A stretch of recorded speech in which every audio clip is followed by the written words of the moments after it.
ಎಲ್ಲ ಆತ್ಮಬಂಧುಗಳಿಗೂ ನಮಸ್ಕಾರ.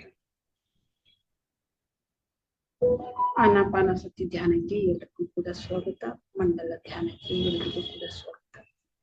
ಹನನ ಸಾಗರ ಧ್ಯಾನ ಮಹಾಯಜ್ಞ ಸಂಕಲ್ಪ ಧ್ಯಾನಕ್ಕೆ ಎಲ್ರಿಗೂ ಕೂಡ ಸ್ವಾಗತ ಮಾಸ್ಟರ್ಸ್.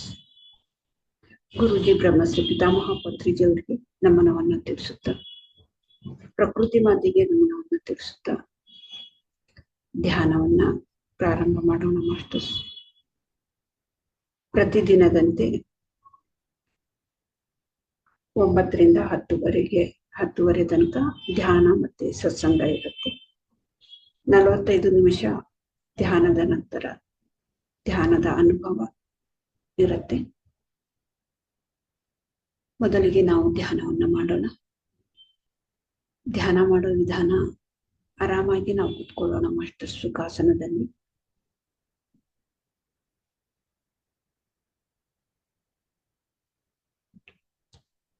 ಎರಡು ಪಾದಗಳನ್ನ ಕ್ರಾಸ್ ಆಗಿರ್ಬೇಕು. ಕತ್ರಿ ಕಾಲು ಹಾಕೊಂಡು ಕೂತ್ಕೋಬೇಕು. ಚೇರ್ ಮೇಲೆ ಸೋಫಾ ಮೇಲೆ ಕೂತ್ಕೊಂಡ್ರೆ, ಕೆಳಗಡೆ ಕೂತ್ಕೊಂಡ್ರೆ ಚಕ್ಕುಂಕಿ ಹಾಕೊಂಡು ಕೂತ್ಕೊಳ್ಳೋಣ ಮಾಸ್ಟರ್ಸ್. ಕಾಲು ಉದ್ದ ಕೂಡ ಚಾಚಬಹುದು. ಗೋಡೆಗೆ ಒರ್ಕೊಂಡು ಕೂತ್ಕೋಬಹುದು. ಎರಡು ಕೈ ಬೆರಳುಗಳನ್ನ ಹೀಗೆ ಜೋಡಿಸಿ ಆರಾಮಾಗಿ ತೊಡೆ ಮೇಲೆ ಇಟ್ಕೊಳ್ಳಿ.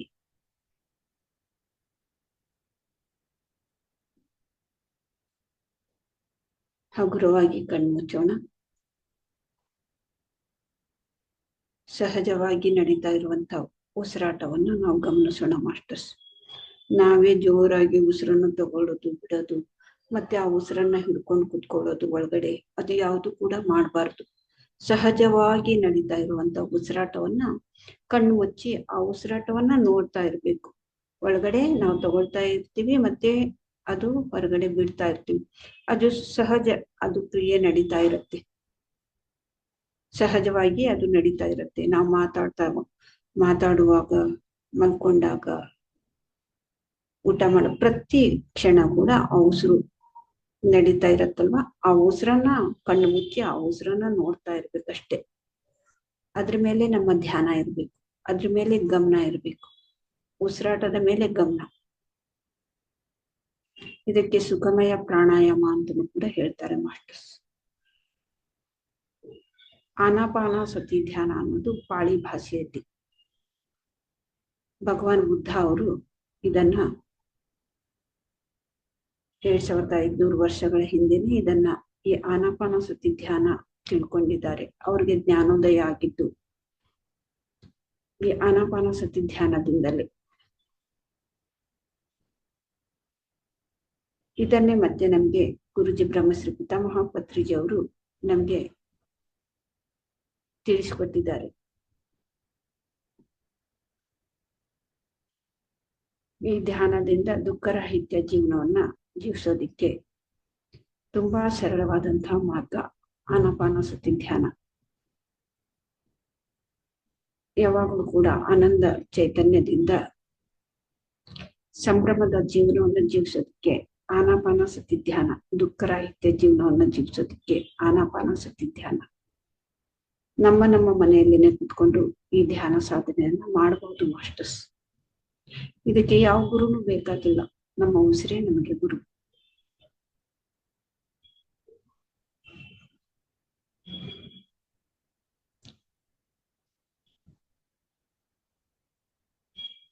ಧ್ಯಾನದಲ್ಲಿ ಅನೇಕ ಅನುಭವಗಳು ಆಗ್ತಾ ಇರುತ್ತೆ. ಹಾಗಾಗಿ ಸಜ್ಜನ ಸಾಂಗತ್ಯದಲ್ಲಿ ಸ್ವಾಧ್ಯಾಯ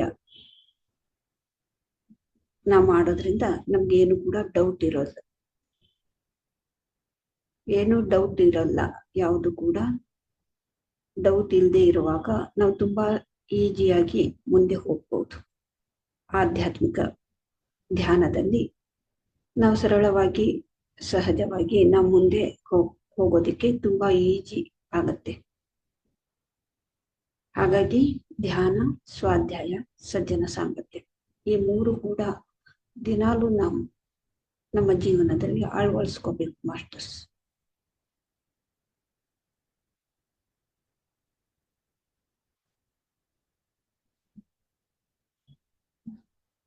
ಧ್ಯಾನದ ಅನುಭವವನ್ನ ನಾವು ಹಂಚ್ಕೋಬೇಕು. ಮತ್ತೆ ಬೇರೆಯವರ ಧ್ಯಾನದ ಅನುಭವವನ್ನ ನಾವು ಕೇಳಬೇಕು.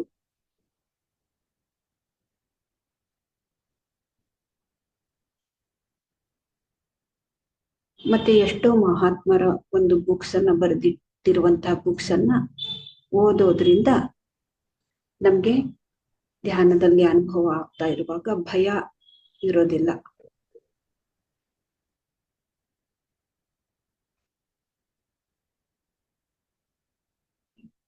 ಸರಿಯಾದ ಧ್ಯಾನ ಅಂದ್ರೆ ಆನಾಪಾನಸತಿ ಧ್ಯಾನ. ಮತ್ತೆ ನಾವು ಸರಿಯಾದ ಒಂದು ಬುಕ್ಸ್ ಅನ್ನೇ ಓದ್ಬೇಕು ಅಂತ ಹೇಳಿದ್ದಾರೆ ಪತ್ರಿಜಿಯವರು. 18 ಸೂತ್ರಗಳಲ್ಲಿ ಇವು ಎಲ್ಲವೂ ಕೂಡ ಹೇಳಿದ್ದಾರೆ ಪತ್ರಿಜಿಯವರು. ಯಾರು 18 ಸೂತ್ರಗಳನ್ನ ಆಚರಣೆಯನ್ನ ಮಾಡ್ತಾರೆ ಅವರು ಬುದ್ಧತ್ವವನ್ನ ಪಡೆದವರು ಅಂತ ಹೇಳ್ತಾರೆ ಪತ್ರಿಜಿಯವರು.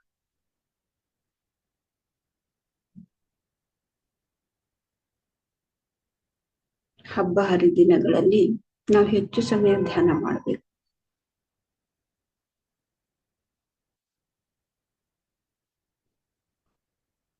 ಸಮಯವನ್ನು ವ್ಯರ್ಥವಾಗಿ ನಾವು ಕಳಿಬಾರ್ದು. ಬೇಡದೇ ಇರುವಂತ ಮಾತುಗಳನ್ನ ಮಾತಾಡಿದ್ರೆ ಇಂಥ ಒಂದು ಅದ್ಭುತವಾದಂತ ಒಂದು ಸಮಯವನ್ನ ನಾವು ಕಳ್ಕೊಂಡ್ಬಿಡ್ತೀವಿ ಮಾಸ್ಟರ್ಸ್.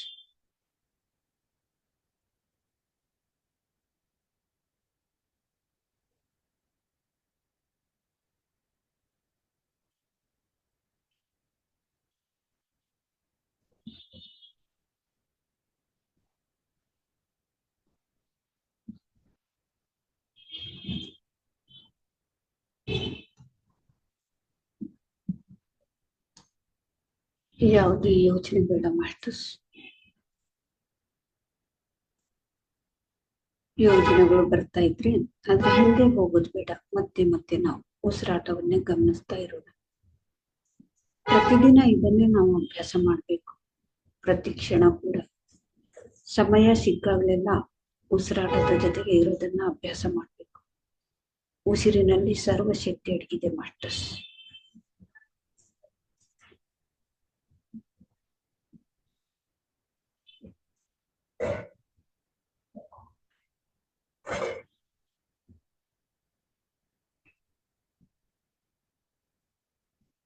ಸಂಗೀತದೊಂದಿಗೆ ಧ್ಯಾನವನ್ನ ಮಾಡೋಣ ಮಾಸ್ಟರ್ಸ್. ಮಧುರವಾದ ಸಂಗೀತವನ್ನ ಕೇಳ್ತಾ ಇರ್ಬೇಕು, ಉಸಿರಾಟವನ್ನು ಗಮನಿಸ್ತಾ ಇರ್ಬೇಕು.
ಕೇವಲ 1 ನಿಮಿಷ ಮಾತ್ರ ಮಾಸ್ಟರ್ಸ್. ಧ್ಯಾನದಿಂದ ನಾವು ಸಹಜ ಸ್ಥಿತಿಗೆ ಬರೋಣ.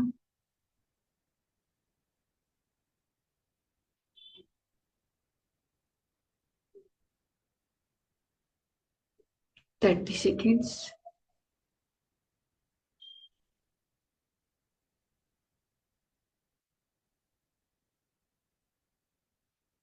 $20.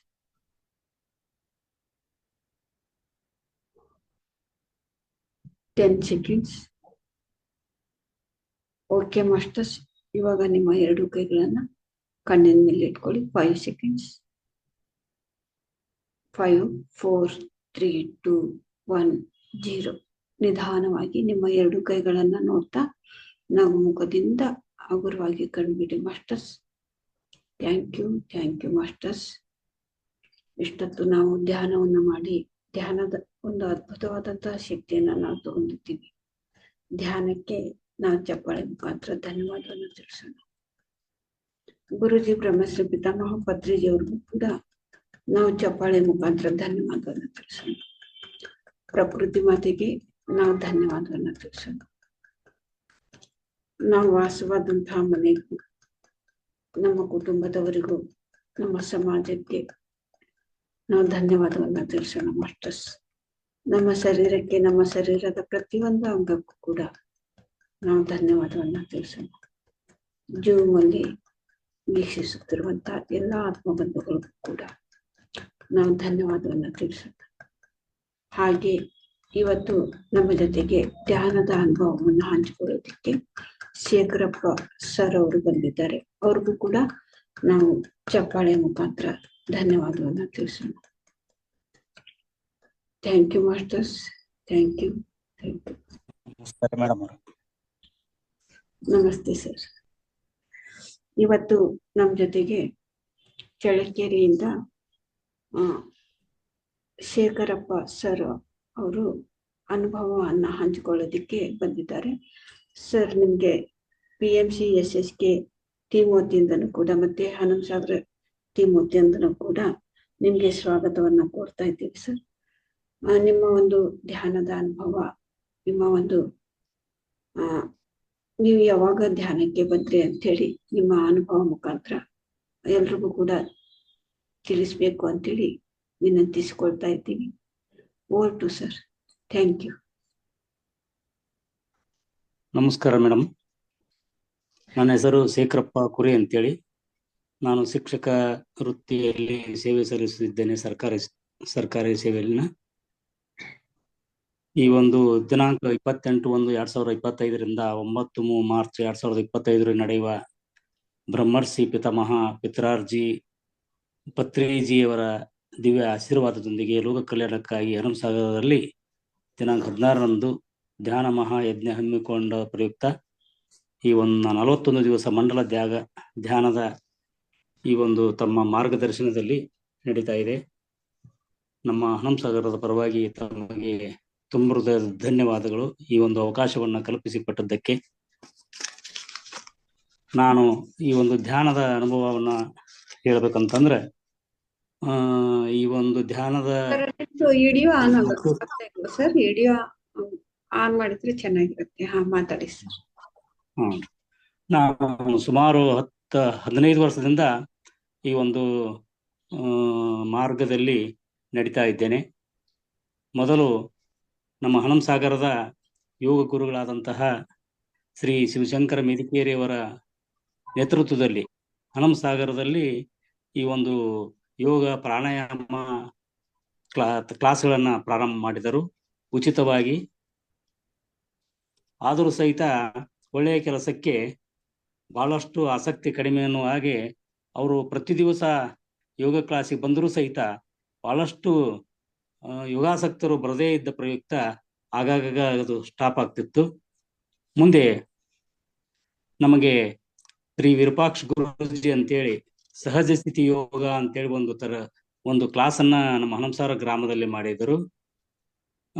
ಸಹಜ ಸ್ಥಿತಿ ಯೋಗದಲ್ಲಿ 21 ನಿಮಿಷ ಒಂದು ಧ್ಯಾನದ ಅನುಭವವನ್ನು ಅವರು ನಮಗೆ ತಿಳಿಸಿಕೊಟ್ಟರು.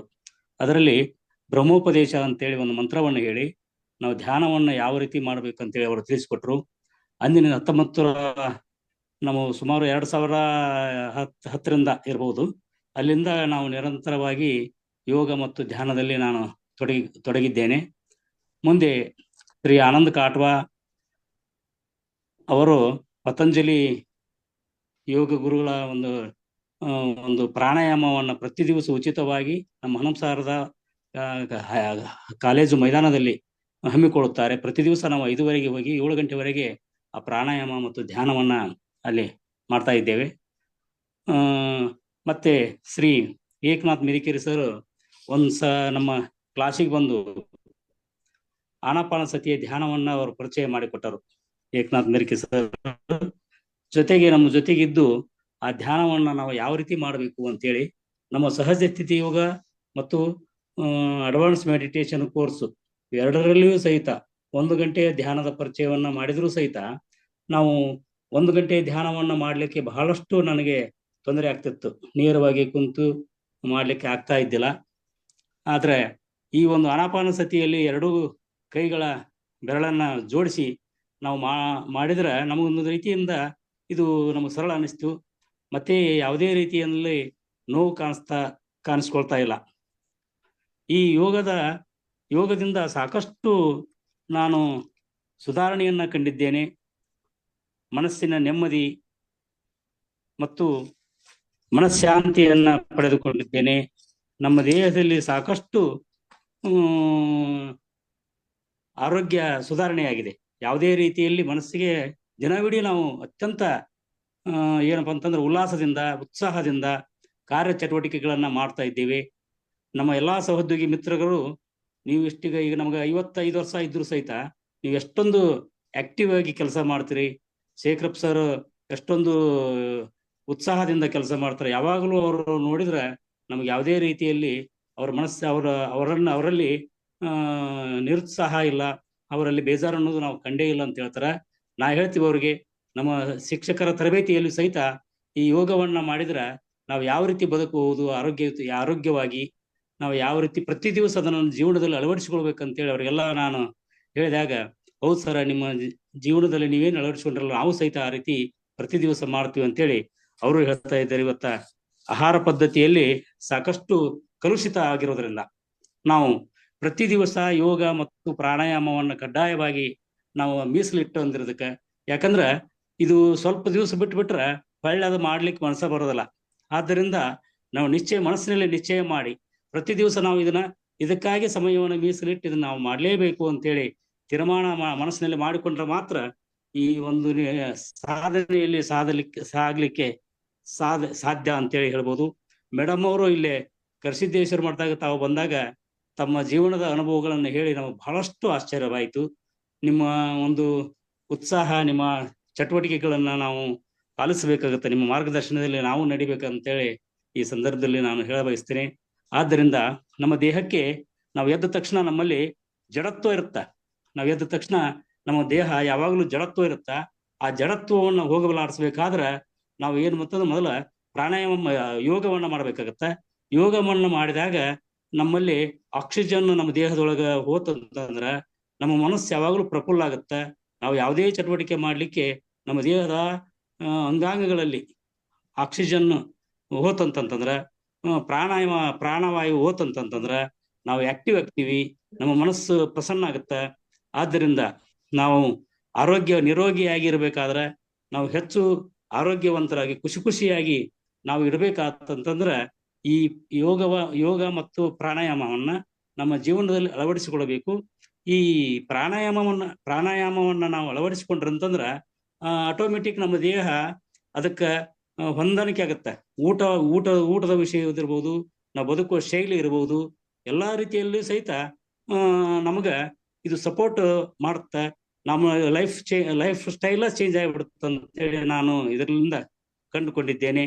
ಇನ್ನೂ ಸಾಕಷ್ಟು ಕಲಿಯುವಂತ ಆಸಕ್ತಿ ಇದೆ. ಯಾವುದೇ ಇಂಥವು ಯೋಗಕ್ಕೆ ಸಂಬಂಧಪಟ್ಟಂಗ, ಪ್ರಾಣಾಯಾಮಕ್ಕೆ ಸಂಬಂಧಪಟ್ಟಂಗ ಯಾವುದೇ ಇರಲಿ, ನಾವು ಅದರಲ್ಲಿ ಜಾಯಿನ್ ಆಗ್ತೀನಿ. ಅದನ್ನ ನಾವು ತಿಳ್ಕೊಂಡಿದ್ದೀವಿ, ನಮ್ಮ ಸಾಧ್ಯವಾದಷ್ಟು ನಾವು ಅದರಲ್ಲಿ ಮಾಡ್ತೀನಿ. ಆದ್ದರಿಂದ ನನಗೆ ಇದರಿಂದ ಬಹಳಷ್ಟು ಸಹಾಯ ಆಗಿದೆ. ನಾವು ನಿರಂತರವಾಗಿ ನಮ್ಮ ಜೀವನ ಪರ್ಯಂತ ಈ ಒಂದು ಯೋಗ ಯೋಗ ಮತ್ತು ಧ್ಯಾನವನ್ನ ಮಾಡ್ಬೇಕಂತೇಳಿ ನಿಶ್ಚಯ ಮಾಡಿದ್ದೇನೆ. ಆದ್ರೂ ಸಹಿತ ಕೆಲವೊಂದಿಷ್ಟು ಕೆಲಸದ ಒತ್ತಡದಿಂದ ಮಾಡ್ಲಿಕ್ಕೆ ಆಗೋದಲ್ಲ. ಆದ್ರೂ ಸಹಿತ ಬೆಳಗಿನ ಅವಧಿಯಲ್ಲಿ ಇದಕ್ಕೆ ಯಾವುದೇ ಸಮಯ ಅಂತೇಳಿ ಧ್ಯಾನ ಮಾಡ್ಲಿಕ್ಕೆ ಯಾವುದೇ ಸಮಯ ಇಲ್ಲ. ನಮ್ಮ ಗುರುಗಳು ಹೇಳಿದ ಪ್ರಕಾರ ನಾವು ಬಸ್ನಲ್ಲಿ ಪ್ರಯಾಣ ಮಾಡುವ ಹೊತ್ತಿನಲ್ಲಿ ಒಂದು ಅರ್ಧ ಗಂಟೆ ನಾವು ಪ್ರಯಾಣ ಇತ್ತಂತಂದ್ರ ನಾವು ಅರ್ಧ ಗಂಟೆಯಲ್ಲಿ ಅಲ್ಲೇ ಎರಡು ಕೈಗಳನ್ನ ಜೋಡಿಸಿಕೊಂಡು ನಾವು ಅಲ್ಲೇ ಒಂದರ ಮೇಲೆ ಒಂದು ಕಾಲುಗಳನ್ನು ಹಾಕಿ ನಾವು ಅಲ್ಲೇ ಧ್ಯಾನವನ್ನ ಮಾಡಬಹುದು. ಆಮೇಲೆ ಎಲ್ಲಿಯಾದ್ರೂ ನಮಗೆ ಸಮಯ ಸಿಕ್ತಂದ್ರೆ ಅಲ್ಲೇ ನಾವು ಧ್ಯಾನ ಮಾಡ್ಲಿಕ್ಕೆ ಮಾಡಿದ್ರೆ ಉತ್ತಮ. ನಾವು ಯಾವಾಗಲೂ ಒಳ್ಳೆಯ ವಿಚಾರ ಕಲಿಯಬಹುದು ಇದರಿಂದ. ಆದ್ದರಿಂದ ಎಲ್ಲಾ ನಮ್ಮ ಸತ್ಸಂಧಿಗಳಲ್ಲಿ ನಾನು ಕೈ ಮುಗಿದು ಕೇಳ್ಕೊಳ್ಳೋದೇನು ಎಂದರೆ, ಪ್ರತಿಯೊಬ್ಬರು ತಮ್ಮ ಜೀವನದಲ್ಲಿ ಯೋಗ ಮತ್ತು ಧ್ಯಾನವನ್ನು ಅಳವಡಿಸಿಕೊಂಡ್ರೆ ಅವರಿಗೆ ಯಾವುದೇ ರೀತಿಯ ಆರೋಗ್ಯ ಸಮಸ್ಯೆ ಇರ್ಬೋದು, ಮನಃಶಾಂತಿ ಆರೋಗ್ಯ ಸಮಸ್ಯೆ ಬರುವುದಿಲ್ಲ. ಮನಃಶಾಂತಿಯಾಗಿ ಪ್ರಸನ್ನತೆಯಿಂದ ನಾವು ಇಡೀ ದಿವಸ ಲವಲವಿಕೆಯಿಂದ ಇರಬಹುದು. ಯಾವುದೇ ರೀತಿಯಿಂದ ರೋಗ ರುಜಿನಗಳಿಂದ ದೂರ ಆಗ್ತೀವಿ. ನಾವು ಇಂತಹ ಕಲುಷಿತವಾದಂಥ ವಾತಾವರಣದಲ್ಲಿ ನಾವು ಈ ಒಂದು ಯೋಗವನ್ನ ನಮ್ಮ ಜೀವನದಲ್ಲಿ ನಾವು ಅಳವಡಿಸಿಕೊಳ್ಳೋಣ. ಕೊರೋನಾ ಸಮಯದಲ್ಲಿ ಬಹಳಷ್ಟು ಭಯದಿಂದ ಜನರು 2 ವರ್ಷ ಬಹಳಷ್ಟು ಭಯದಿಂದ ಬದುಕಿದಂತ ಒಂದು ಪರಿಸ್ಥಿತಿ ಎಲ್ಲರಿಗೂ ಗೊತ್ತಿದೆ. ಆ ಒಂದು ಸಮಯದಲ್ಲಿ ಸಹಿತ ನಾವು ನಿರಂತರ ಒಂದು ಯೋಗ ಮಾಡೋದ್ರಿಂದ ಆ ಕೊರೋನಾ ಎಂಬ ಭಯನ ನಮ್ಗಿದ್ದಿಲ್ಲ. ಯಾವುದೇ ನಾವು ಟೆಸ್ಟ್ ಮಾಡ್ಲಿಕ್ಕೆ ಹೋಗಲೇ ಇಲ್ಲ. ನಮ್ಮ ಕುಟುಂಬದಲ್ಲಿ ಆಯ್ತು, ನಾವಾಯ್ತು, ಯಾವುದೇ ದವಾಖಾನೆಗೆ ಹೋಗಿ ಯಾವುದೇ ಪಾಸಿಟಿವ್ ಟೆಸ್ಟಿಂಗ್ ನಾವು ಮಾಡಿಸ್ಲಿ. ಯಾಕಂದ್ರೆ ನಮ್ಮಲ್ಲಿ ಆತ್ಮವಿಶ್ವಾಸ ಇತ್ತು. ನಾವು ಪ್ರತಿ ದಿವಸ ಯೋಗ ಮತ್ತು ಪ್ರಾಣಾಯಾಮ ಮಾಡ್ತೀವಿ, ನಮಗೆ ಅದರಿಂದ ಬರ್ಲಿಕ್ಕಿಲ್ಲ ಅಂತೇಳಿ.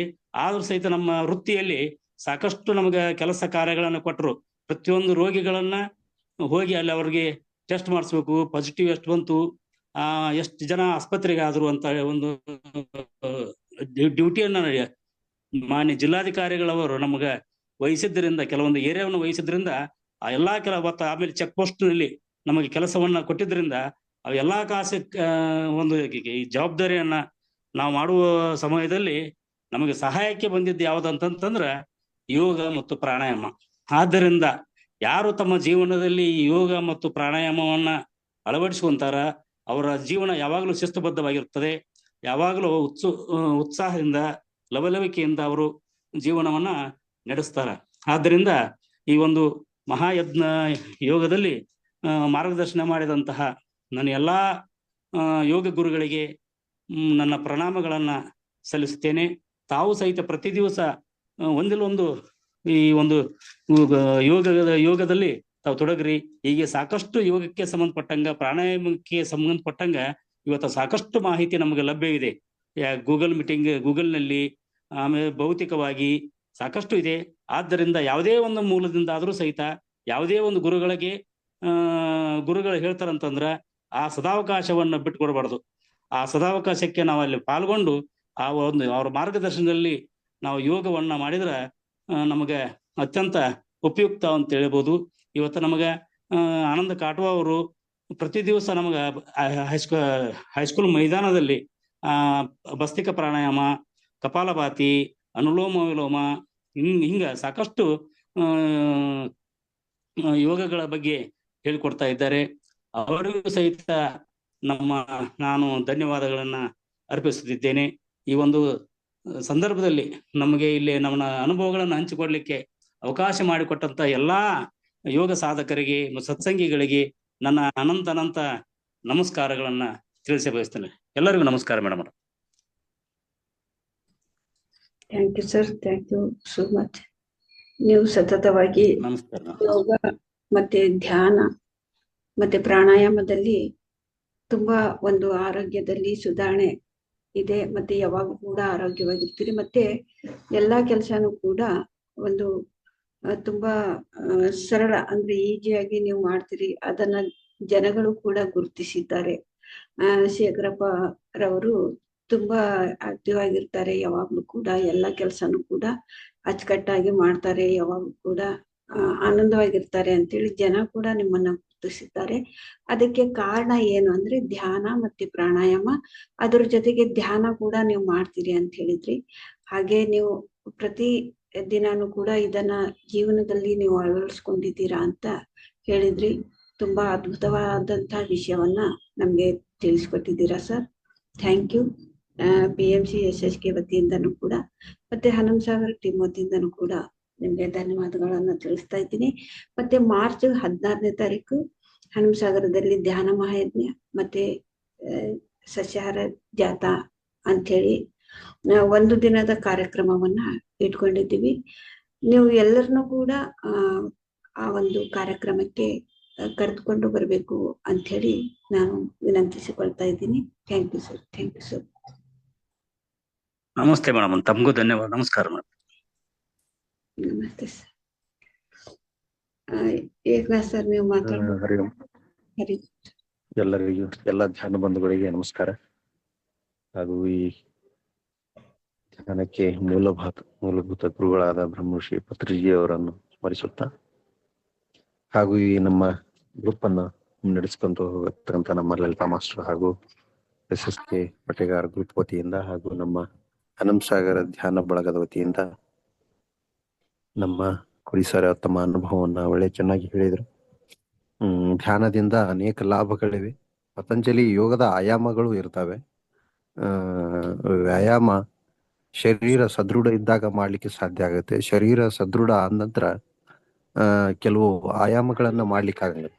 ಧ್ಯಾನ ಏನಾಗತ್ತಂದ್ರೆ, ನೀವು ಶರೀರ ಸದೃಢ ಇರ್ಲಿಕ್ಕೆ ನಿಮ್ಮ ಶ್ವಾಸದ ಮುಖಾಂತರ ಧ್ಯಾನವನ್ನ ಮಾಡಿದಾಗ ನಿಮ್ಮ ಶರೀರ ಸದೃಢ ಇರ್ಲಿಲ್ಲ ಅಂದ್ರೂ ಸಹ ಮತ್ತೆ ಹೊಳ್ಳಿ ಸದೃಢ ಆಗೋ ಒಂದು ಸಾಧ್ಯತೆಗಳು ಎಲ್ಲವೇ. ನಿಮ್ಮ ಶರೀರ ಸದೃಢ ಆಗ್ಬೇಕಂದ್ರೆ ಧ್ಯಾನ ಮೂಲ ಕಾರಣ. ಧ್ಯಾನದಿಂದ ಎಲ್ಲವನ್ನ ನಾವು ಪಡ್ಕೋಬಹುದು. ಹಾಗಾಗಿ ಅತಿ ಹೆಚ್ಚು ಧ್ಯಾನವನ್ನ ಮಾಡಿ, ಯಾಕಪ್ಪ ಅಂದ್ರೆ ನಮ್ಮನ್ನ ನಾವು ಕಾಣ್ಕೋಬೇಕು. ನಮ್ಮನ್ನ ನಾವು ಆಂತರಿಕವಾಗಿ ನಮ್ಮ ಜ್ಞಾನವನ್ನ ಕಂಡ್ಕೋಬೇಕಾದ್ರೆ ಧ್ಯಾನವನ್ನ ಮಾಡ್ಲಿಕ್ಕೆ ಅತಿ ಮುಖ್ಯವಾದದ್ದು ಅಂತ ನಮ್ಮ ಕುರಿ ಸರ್ ಚೆನ್ನಾಗಿ ಹೇಳಿದ್ರು. ಹಾಗೂ ಅದ್ರ ಜೊತೆಗೆ ಪ್ರಾಣಾಯಾಮ ಮಾಡಿದ್ದೇನೆ, ನಾನು ಲವಲವಿಕೆ ಇದ್ದೇನೆ ಅಂತ ಹೇಳಿದ್ರು. ತುಂಬಾ ಧನ್ಯವಾದಗಳು ಸರ್ ತಮ್ಗೆ. ಈ ಧ್ಯಾನ ಅವಕಾಶ ಮಾಡಿಕೊಟ್ಟಂತ ತಮಗೂ ಸಹಿತ ಧನ್ಯವಾದಗಳು ಸರ್. ನಮ್ಮ ಪರವಾಗಿ ಧನ್ಯವಾದ. ಹೆಚ್ಚಿನ ಪ್ರಮಾಣದಲ್ಲಿ ನಮ್ಮ ಹನುಮಸಾಗರ ಧ್ಯಾನ ಯಜ್ಞವನ್ನು ಎಲ್ಲರೂ ಸೇರಿ ಯಶಸ್ವಿ ಮಾಡೋಣ. ಧ್ಯಾನ ಯಜ್ಞ ಈ ಒಂದು ಎಲ್ಲ ಕಡೆ ಮಾಡ್ತಾ ಇದ್ದಾರೆ. ಪತ್ರಿಜಿಯವರ ಕಾನ್ಸೆಪ್ಟ್ ಇದು.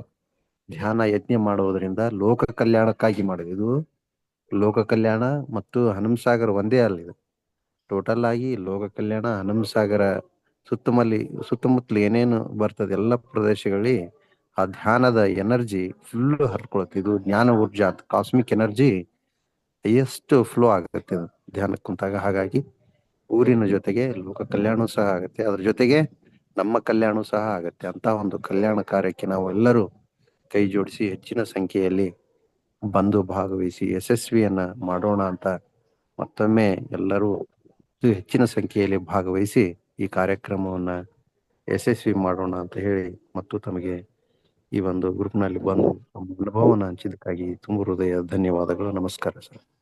ನಮಸ್ಕಾರ ಸರ್, ತಮಗೂ ಧನ್ಯವಾದಗಳು ಸರ್. ನಮಸ್ಕಾರ. ಓಕೆ ಮಾಸ್ಟರ್ಸ್, ಮತ್ತೆ ಸರ್ ಜೊತೆಗೆ ಯಾರಾದ್ರೂ ಮಾತಾಡ್ಬೇಕಾ? ಅವರ ಒಂದು ಅನುಭವ ಹೇಗಿತ್ತು? ಯಾರಾದ್ರೂ ಮಾತಾಡೋರು ಇದ್ರೆ ಮಾತಾಡ್ಬೋದು ಮಾಸ್ಟರ್ಸ್.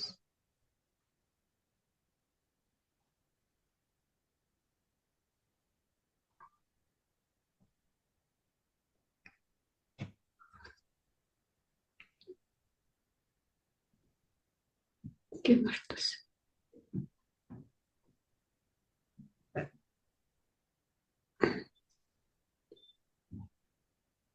ಇವತ್ತು ಏನಾದ್ರೂ ಅನುಭವ ಆಗಿದ್ರೆ ಹಂಚ್ಕೋಬಹುದು ಮಾಸ್ಟರ್ಸ್.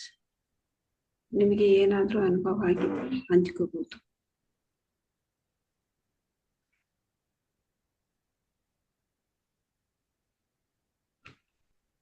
ಸರ್ ನೀವು ಶೇಖರಪ್ಪ ಸರ್, ನಿಮ್ಗೆ ಆನಾಪಾನಸತಿ ಧ್ಯಾನದಲ್ಲಿ ನಿಮ್ಗೆ ಏನಾದ್ರೂ ಅನುಭವ ಆಗಿದ್ರೆ ನೀವು ಅದನ್ನ ಹಂಚ್ಕೋಬಹುದಲ್ವಾ ಸರ್? ಇನ್ನು ಸಮಯ ಇದೆ.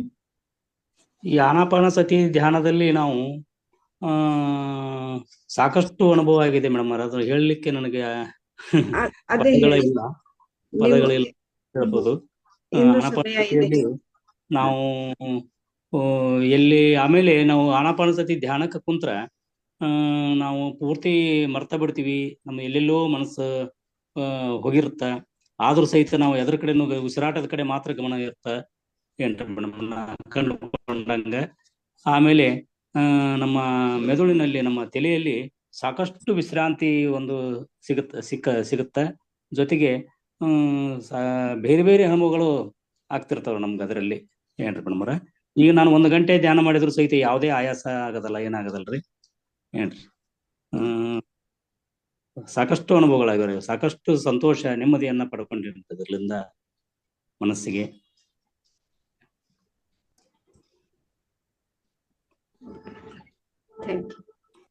ಆದ್ರೆ ಇದು ಎಲ್ಲರೂ ಪ್ರತಿಯೊಬ್ಬರು ಇದ್ರ ಜೀವನದಲ್ಲಿ ಅಳವಡಿಸ್ಕೊಳ್ಬೇಕ್ರಿ. ಧ್ಯಾನ ಮಾತ್ರ ಬಹಳ ಅದ್ಭುತವಾದಂತಹ ಒಂದು ಶಕ್ತಿ ಇದು ಏನ್ರಿ. ನಾವು ಒಂದು ಯೋಗ ಅಂತಂದ್ರ ನಮ್ಮ ಮೂಲ ಶಕ್ತಿಯ ಜೊತೆಗೆ ನಮ್ಮನ್ನು ನಾವು ಒಂದಾಗಿಸುವುದು ಅಂತೇಳಿ ನಾನು ತಿಳ್ಕೊಂಡಿನ್ರಿ. ಅದಕ್ಕೆ ನಾವು ಮನಸ್ಸಿನಲ್ಲಿ ಶಾಂತಿ, ಆನಂದ, ಮಹಾ ಚೈತನ್ಯದ ಜೊತೆಗೆ ನಾವು ಒಂದಾದಾಗ ಮನುಷ್ಯ ಅಭಿವೃದ್ಧಿ ಆಗ್ಲಿಕ್ಕೆ ಈ ಒಂದು ಯೋಗ ಬಹಳಷ್ಟು ನಮಗೆ ಲಾಭ ದೊರಕಿಸಿಕೊಡುತ್ತದೆ. ಆದ್ದರಿಂದ ನಿರಂತರ ಯಾರು ಈ ಒಂದು ಸಾಧನೆಯಲ್ಲಿ ತೊಡಗ್ತಾರ, ಈ ಯೋಗದ ಸಾಧನೆಯಲ್ಲಿ ಯಾರು ತೊಡಗ್ತಾರ, ಅವ್ರಿಗೆ ಯಾವುದೇ ರೀತಿಯ ಮನೋವ್ಯಾಧಿ, ನಿಗ್ರಹಗಳು ಎಲ್ಲ ದೂರ ಆಗ್ತಾವ. ಯಾವುದೇ ರೀತಿಯಲ್ಲಿ ಅವರಿಗೆ ಯಾವಾಗಲೂ ಯೋಗ ಮಾಡೋದ್ರಿಂದ ಲಾಭನ ಯಾವಾಗಲೂ ನಮ್ಗೆ ಬಹಳಷ್ಟು ಲಾಭ ಇದೆ ಅಂತೇಳಿ ನಾವು ಈ ಸಂದರ್ಭದಲ್ಲಿ ಹೇಳ ಬಯಸ್ತೀವ್ರಿ. ಈ ಒಂದು ನಿರಂತರ ಧ್ಯಾನವನ್ನ ಮಾಡೋದ್ರಿಂದ ಮನಸ್ಸು ಚಂಚಲ ಆಗ್ತಿತ್ತು ಮೊದಲ. ಈಗ ನಾವು ಆರಾಮಾಗಿ 1 ಗಂಟೆ ಯಾವ ರೀತಿ ಕಳಿತೀವಿ ಅನ್ನೋದು ಸಹಿತ ನಮ್ಗ ಗೊತ್ತಾಗ್ಲಾರ್ದಂಗ ಒಂದು ಮ್ಯೂಸಿಕ್ ಸಂಗೀತವನ್ನು ಹಚ್ಚಿಕೊಂಡು 1 ಗಂಟೆ ಒಂದು ಸಂಗೀತ ಹಚ್ಕೊಂತೀವಿ, ಓಂಕಾರ ಮಂತ್ರವನ್ನ. ಅದು 1 ಗಂಟೆ ಮ್ಯೂಸಿಕ್ ಮುಗಿದ ಮೇಲೆ ನಮ್ಗ ಒಳ್ಳೆ ನಾವು ಧ್ಯಾನದಿಂದ ಹೊರಗೆ ಬರ್ತೀವಿ ಮೇಡಮ್. ಈಗ ಅದು ನಮ್ಮ ಸಾಧನೆ ಆಗಿಬಿಟ್ಟತಿ. ಇನ್ನೂ ಸಾಕಷ್ಟು ಸಾಧನೆಯನ್ನು ಕಲಿಬೇಕಂತ ಆಸೆ ಇದೆ. ತಮ್ಮಂತವರ ಮಾರ್ಗದರ್ಶನ ಬೇಕು. ನಮ್ಮ ಏಕನಾಥ್ ಸರ್ ಈ ಒಂದು ಆನಾಪಾನಸತಿಯ ಪರಿಚಯವನ್ನ ಮಾಡಿಕೊಟ್ರು. ಮೊದಲು ನಾವು ಚಿನ್ಮುದ್ರದಲ್ಲಿ ಮತ್ತು ಒಂದು ಕೈ ಮೇಲೆ ಒಂದು ಹಾಕಿ ಕುಳಿತುಕೊಳ್ತಿದ್ವಿ. ಇದರಿಂದ ನಮ್ಗ ಮನಸ್ಸು ಚಂಚಲ ಆಗ್ತಿತ್ತು ಸ್ವಲ್ಪ ಆ ಕಡೆ ಈ ಕಡೆ. ಈಗ 1-2 ಬೆರಳುಗಳನ್ನ ಸೇರಿಸಿ ಮಾಡುವುದರಿಂದ ನಮ್ದು ಯಾವುದೇ ರೀತಿಯ ತೊಂದರೆ ಇಲ್ಲ ಇದರಿಂದ ಸಾಕಷ್ಟು ನಮ್ಮ ಏಕನಾಥ್ ಸರ್ ಹೇಳಿದಂಗ ಇದರಿಂದ ಸಾಕಷ್ಟು ಕಂಡುಕೊಂಡರಂತ ಬಹಳಷ್ಟು ಯೋಗಿಗಳು ಅಲ್ಲಿ ಅನುಭವಗಳನ್ನ ಹಂಚಿಕೊಂಡ್ರು ಕರಿಸಿದ್ದೇಶ್ವರ ಮಠದಲ್ಲಿ. ಆದ್ರ ನಮ್ಗ ಇನ್ನೂ ಕೆಲವೊಬ್ಬರಿಗೆ 8 ದಿವಸದಲ್ಲಿ ಅಂತ ಒಂದು ಅನುಭವ ಆಗುತ್ತೆ. ಕೆಲವೊಬ್ಬರಿಗೆ ಬಹಳಷ್ಟು ಎಷ್ಟೋ ವರ್ಷ ಮಾಡಿದ್ರು ಸಹಿತ ಅಂತ ಅನುಭವ ಆಗೋದಲ್ಲ ಅಂತಂದ್ರ ಅವ್ರವ್ರ ಇದಕ್ಕೆ ಸಂಬಂಧಪಟ್ಟಂಗ ಅಂತ ಹೇಳಿದ್ರು ಮೇಡಮ್ ಅವ್ರ. ಆದ್ರ ಅದು ಯಾವ ರೀತಿ ಅಂತ ನಮ್ಗಿನ್ನ ಇದುವರೆಗೂ ಗೊತ್ತಾಗಿಲ್ರಿ ಮೇಡಮ್ ಅವ್ರ. ನಿಮ್ಮ ಜೀವನದ ಒಂದು ಸ್ಟೋರಿ ಕೇಳಿ ಬಹಳಷ್ಟು ಖುಷಿ ಆಯ್ತ್ರಿ. ಅವತ್ತು ಬಂದಿದ್ದೆ ನಾನು ಅವತ್ತು ಏನ್ರಿ ಮೇಡಮ್ ಅವ್ರ. ಆದ್ದರಿಂದ ಪ್ರತಿಯೊಬ್ಬರು ಸಹಿತ ಈ ಒಂದು ಧ್ಯಾನ ಮತ್ತು ಪ್ರಾಣಾಯಾಮವನ್ನ ತಮ್ಮ ಜೀವನದಲ್ಲಿ ಅಳವಡಿಸಿಕೊಳ್ಳೋದು ಬಹಳಷ್ಟು ಉತ್ತಮ. ಯಾವುದೇ ರೀತಿಯಿಂದ ಮನಃಶಾಂತಿ ಮತ್ತು ಮನೋರೋಗಗಳಿಗೆ ಮನಃಶಾಂತಿ ದೊರಕುತ್ತ, ಮನೋರೋಗಗಳು ದೂರ ಆಗ್ತವು, ಮನೋವ್ಯಾಧಿಗಳು ದೂರ ಆಗ್ತವು. ಆಮೇಲೆ ಸಿಟ್ಟು ಅದೆಲ್ಲ ದೂರ ಆಗುತ್ತ. ಯಾವುದೇ ಒತ್ತಡದ ಕೆಲಸಗಳಿದ್ರು ಸಹಿತ ನಾವು ಖುಷಿಯಾಗಿ ನಮ್ಮ ಕೆಲಸ ಕಾರ್ಯಗಳನ್ನ ನಾವು ನಿರ್ವಹಿಸಬಹುದು ಅಂತೇಳಿ ನಾನು ಕೊಂಡ್ಕೊಂಡಿವ್ರಿ. ಯಾವುದೇ ರೀತಿಯಿಂದ ಧ್ಯಾನಕ್ಕೆ ಕುಂತ ಮೊದಲ ನಾವು ಧ್ಯಾನಕ್ಕೆ ಕುಳಿತಾಗ ಸ್ವಲ್ಪ ಏನಾದ್ರೂ ಸೌಂಡ್ ಆದ್ರ ಮನೆಗೆ ಏನಾದ್ರೂ ಸ್ವಲ್ಪ ಗಲಾಟೆ ಮಾಡಿದ್ರ ಕೋಪ ಬರ್ತದೆ ನಮ್ಗೆ, ಅವ್ರ ಮೇಲೆ ರೇಗಾಡ್ತಿದ್ವಿ. ಆದ್ರೆ ಈಗ ಯಾವುದೇ ಸುತ್ತಮುತ್ತ ಯಾವುದೇ ನಮ್ಗ ಗಲಾಟೆ ಏನಿದ್ರು ಸಹಿತ ಏನು ಅದ್ರ ಕಡೆ ನಮ್ದು ಮನಸ್ಸು ಹೋಗೋದಲ್ಲ.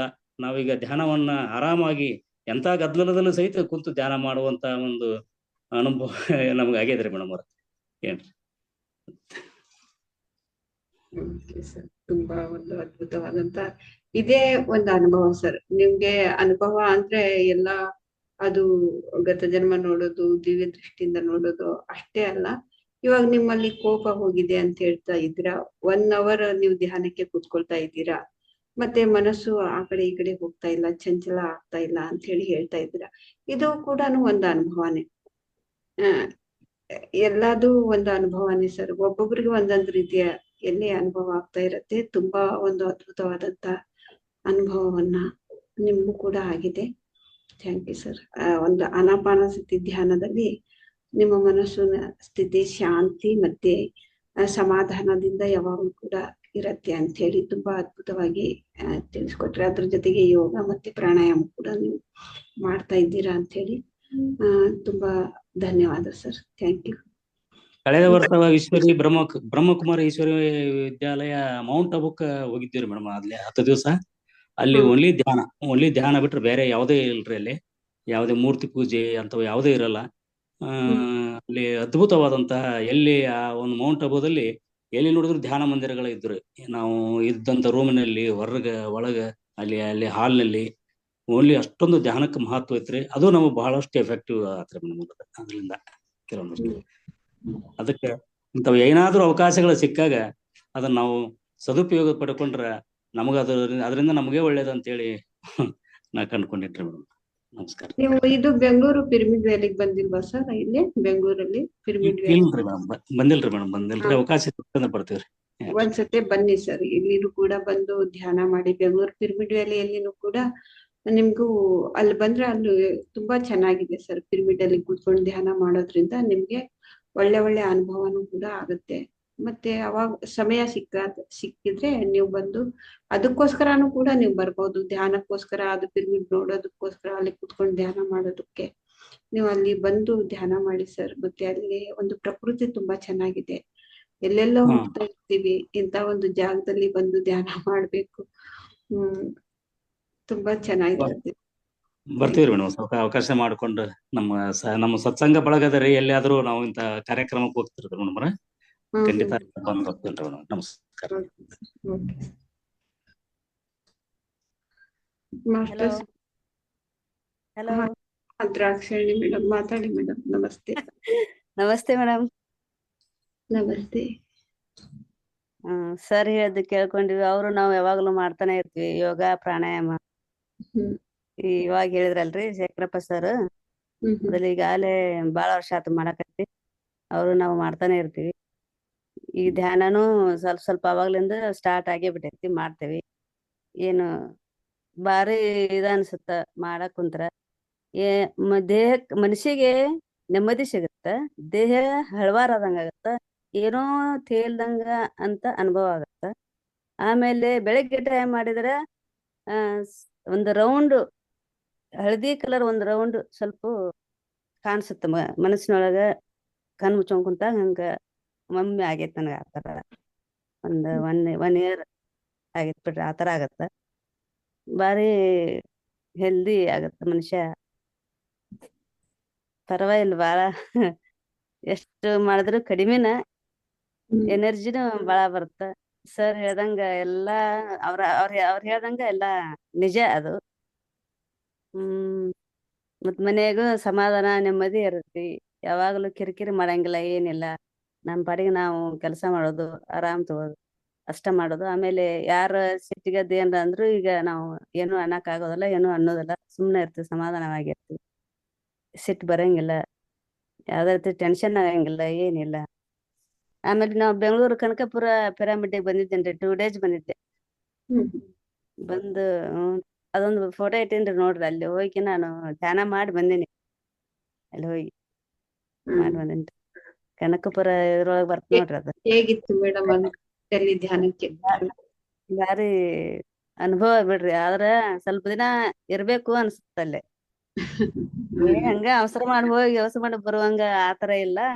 2 ದಿನ ಹೋಗಿನ್ರಿ ನಾನು ಅಲ್ಲಿ ನಮ್ಮ ರಿಲೇಶನ್ ಅದ, ಹಿಂಗಾಗಿ ನಾ ಅಲ್ಲಿಂದ ಹೋಗಿದ್ದೆ. ಬಾರಿ ಚೆನ್ನಾಗೈತಿ. ಬಾಳ ಏನೋ ಯಾವ್ದೋ ಒಂದು ಲೋಕದಾಗ ಹೋಗಿ ಕುಂತೀವಪ್ಪ ಅನ್ಸ್ಬಿಡ್ತದ. ಆತರ ಈ ಹೊರಗಿನ ಪ್ರಪಂಚ ಏನು ಗೊತ್ತನ ಆಗಂಗಿಲ್ಲ, ಅಷ್ಟ ಆತರ ಅನುಭವ ಆಗತ್ತ. ಏನೋ ಇನ್ನೊಮ್ಮೆ ಹೋಗ್ಬೇಕು ಅನ್ಸುತ್ತ. ನೋಡನ್ರಿ ಯಾವಾಗ ಆಗುತ್ತೋ ನೋಡ್ಬೇಕು. 2 ದಿನಕ್ಕೂ ನಾ ಹೋಗಿ ಮಾಡಿ ಬಂದೇನಿ ನಾನು. ಪಿರಾಮಿಡ್ ಪತ್ರಿಜಿಯವರ ಇದು ಹೋಗಿ ಬಂದೇನಿ ನಾನು. ಚೆನ್ನಾಗೈತಿ, ಪ್ರಕೃತಿ ಚೆನ್ನಾಗೈತಿ, ಎಲ್ಲಾ ಚೆನ್ನಾಗೈತಿ, ಬಾರಿ ಬೆಸ್ಟ್ ಐತಿ. ಹಿಂಗಾಗಿ ಅಲ್ಲಿ ಹೋಗಿ ಬರ್ತೀನಿ. Thank you madam. ನಮಸ್ತೆ. ನಮಸ್ತೆ. Thank you masters. ಮತ್ತೆ ಯಾರಾದ್ರೂ ಅನುಭವ ಹಂಚ್ಕೊಳ್ಳೋರಿದ್ರೆ ಹಂಚ್ಕೋಬಹುದು.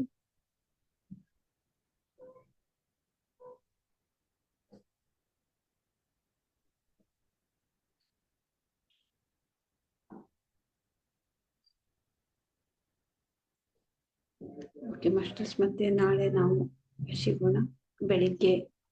ನಾಳೆ ಶಿವರಾತ್ರಿ ಹಬ್ಬ. ಎಲ್ರು ಕೂಡ ಬೆಳಿಗ್ಗೆನೆ ಭಾಗವಹಿಸಿ, ತುಂಬಾ ಚೆನ್ನಾಗಿರತ್ತೆ ಧ್ಯಾನ. 5ರಿಂದ 6:30 ತನಕ ಸಂಗೀತದೊಂದಿಗೆ ಧ್ಯಾನ ಇರತ್ತೆ. ಎಲ್ರು ಕೂಡ ಭಾಗವಹಿಸಿ ಅಂತೇಳಿ ವಿನಂತಿಸ್ಕೊಳ್ತಾ ಇದ್ದೀನಿ. Thank you masters. ಶುಭರಾತ್ರಿ. ಸರ್, ನಿಮ್ಗೂ ಕೂಡ ತುಂಬಾ ಒಂದು ಅದ್ಭುತವಾದಂತ ವಿಷಯವನ್ನ ತಿಳಿಸಿದ್ರಿ. ಧ್ಯಾನ, ಪ್ರಾಣಾಯಾಮ ಮತ್ತೆ ಯೋಗಾಸನ. ಈ ಜೀವನದಲ್ಲಿ ಪತ್ರಿಜಿಯವರು ಏನ್ ಹೇಳ್ತಾರೆ, ಶರೀರಕ್ಕೆ, ಮನಸ್ಸಿಗೆ ಮತ್ತೆ ಆತ್ಮಕ್ಕೆ ಈ 3 ಕೂಡ ಬೇಕು ಅಂತ ಹೇಳಿ ನೃತ್ಯ, ಸಂಗೀತ, ಧ್ಯಾನ ಅಂತ ಹೇಳ್ತಾರೆ. ಹಾಗೆ ಶೇಖರಪ್ಪನವರು ಧ್ಯಾನ, ಪ್ರಾಣಾಯಾಮ ಮತ್ತೆ ಯೋಗ ಇದು ಕೂಡ ಇರ್ಬೇಕು ಅಂತ ಹೇಳ್ತಾ ಇದ್ದಾರೆ. ಇವು ಎಲ್ಲವನ್ನು ಕೂಡ ಶರೀರಕ್ಕೆ, ಮನಸ್ಸಿಗೆ ಮತ್ತೆ ಆತ್ಮಕ್ಕೆ ಸಂಬಂಧಪಟ್ಟಿದ್ದು. ಈ 3 ಕೂಡ ನಮ್ಗೆ ಬೇಕಾಗಿರೋದು. ಶರೀರ ಯಾವಾಗ್ಲೂ ಕೂಡ ಚೈತನ್ಯದಿಂದ ಇರ್ಬೇಕು, ಮನಸ್ಸು ಶಾಂತವಾಗಿರ್ಬೇಕು, ಮತ್ತೆ ಆತ್ಮಾನುಭವದಿಂದ ನಾವು ಆತ್ಮದ ಅನುಭವ ಪಡ್ಕೊಳ್ಳೋದಿಕ್ಕೆ ಧ್ಯಾನ ಕೂಡ ಬೇಕು. ತುಂಬಾ ಅದ್ಭುತವಾಗಿ ತಿಳಿಸ್ಕೊಟ್ಟಿದ್ದೀರಾ ಸರ್. ಇನ್ನೊಮ್ಮೆ ನಿಮ್ಗೆ ಧನ್ಯವಾದವನ್ನ ತಿಳಿಸುತ್ತಾ ಅವಕಾಶ ಮಾಡಿಕೊಟ್ಟಂತ ನಿಮ್ಗೆಲ್ಲರಿಗೂ ನನ್ನ ನಮಸ್ಕಾರ, ಧನ್ಯವಾದಗಳು ಮೇಡಮ್ ಅವರೇ. ಶುಭರಾತ್ರಿ ತಮಗೆ. Thank you sir. ಶುಭರಾತ್ರಿ ಮಾಸ್ಟರ್ಸ್. ಮತ್ತೆ ನಾಳೆ ಬೆಳಿಗ್ಗೆ ಸಿಗೋಣ. Bye bye. Thank you masters.